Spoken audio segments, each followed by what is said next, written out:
started Grayscale when we were in high school.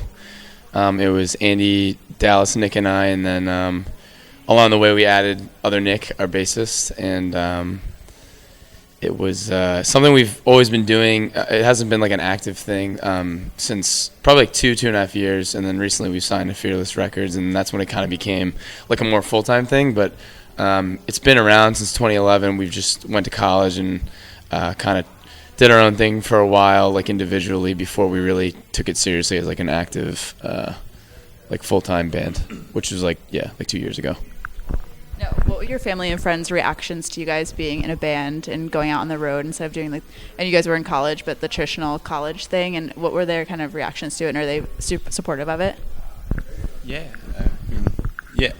Why are you holding my face? You start talking.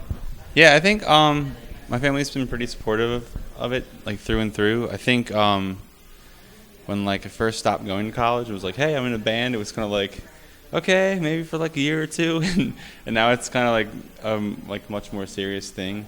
I think my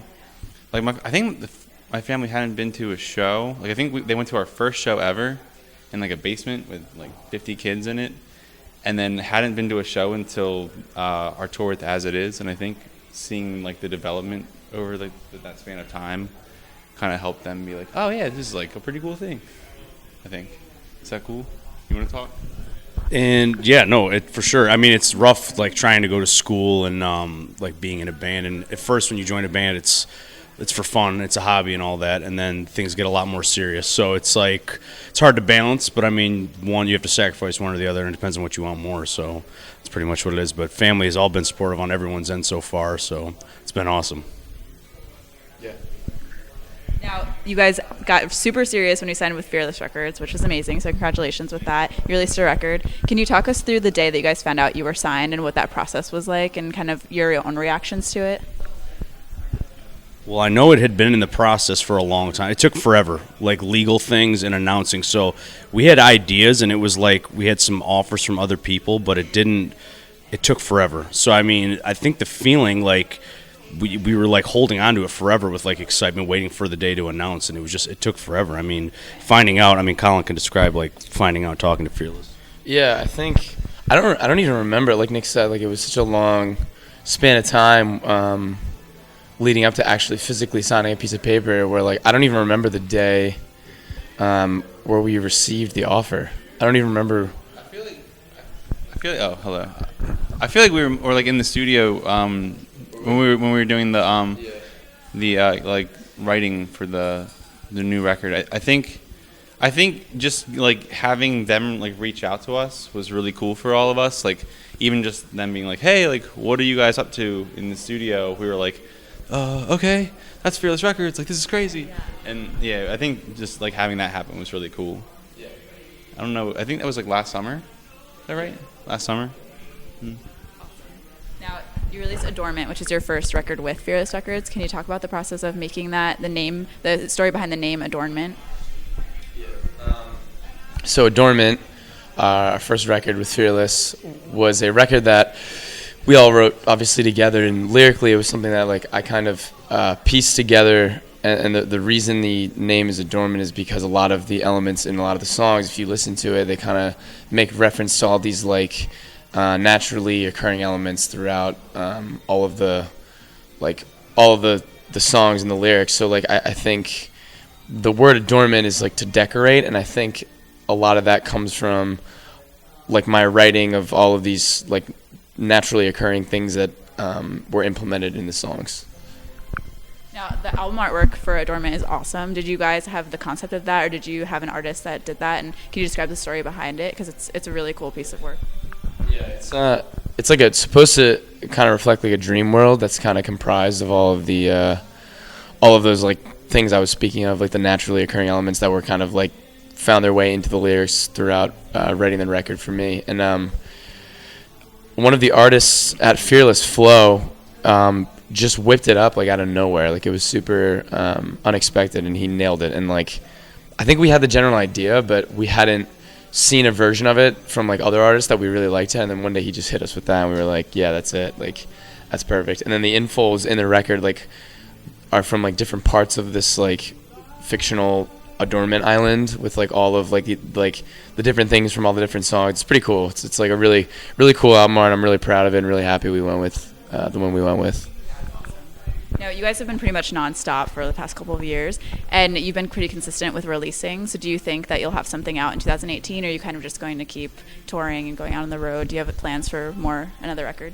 I mean, yeah, I think like we've been touring like a whole bunch, and we really haven't had time. I mean, like we've been writing here and there.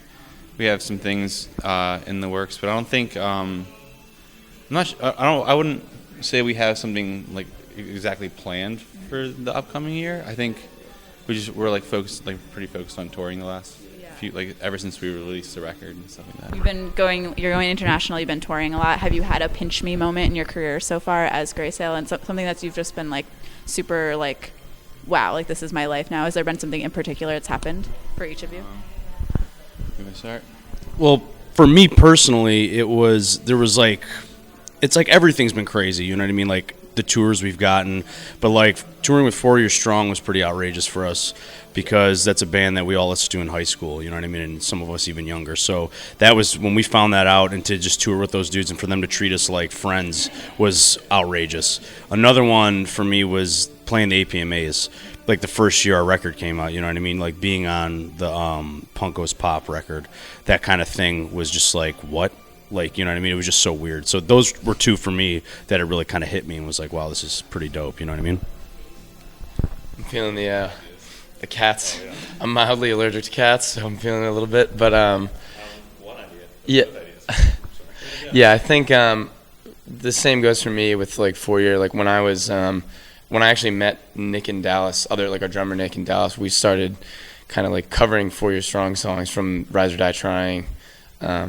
I was in 8th grade, I think, and Nick was in 9th grade. Or it was around that time. We were young, but to tour with them and then be kind of asked to go do their holiday show this December 30th, like, and really be able to call them friends and be close with them is really really just mind blowing. And it's crazy, like it happens all the time. Like I don't know, it's one of those things like I don't really get used to, but at the same time, like you do. Like last night we played in DC and like AJ from the Dangerous Summer came out.